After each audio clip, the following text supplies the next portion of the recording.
Bonjour et bienvenue dans l'édito de Camille. L'édito de Camille, c'est chaque jour un point sur les actualités publiées sur le site d'Info Chrétienne. Aujourd'hui, mercredi 14 avril, nous allons parler du fait que l'Église est essentielle.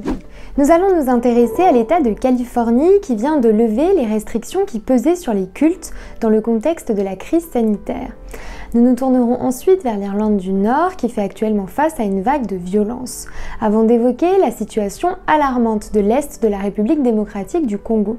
Pour finir avec les prisonniers de guerre arméniens encore captifs en Azerbaïdjan. L'expression « commerce essentiel » est largement rentrée dans notre vocabulaire depuis le début de la crise sanitaire. Elle a par ailleurs suscité de nombreux débats pour définir ce qui est réellement essentiel ou pas et selon quels critères. La Cour suprême des États-Unis a donné raison à 2 résidents du comté de Santa Clara, dans la région de la baie de San Francisco, qui souhaitaient organiser des études bibliques de maison. La Cour a estimé que la Californie avait violé la Constitution en défavorisant les rassemblements religieux face à d'autres activités. L'État de Californie, suite à cette décision, a levé les restrictions qui pesaient sur les lieux de culte, attestant ainsi du caractère essentiel des églises. La communion fraternelle est une part importante de notre vie chrétienne. Pouvoir s'encourager les uns les autres, pouvoir s'édifier mutuellement, prier ensemble. Voilà quelques exemples qui montrent à quel point l'Église est un lieu essentiel pour de nombreux croyants. L'Église est également un acteur de la société.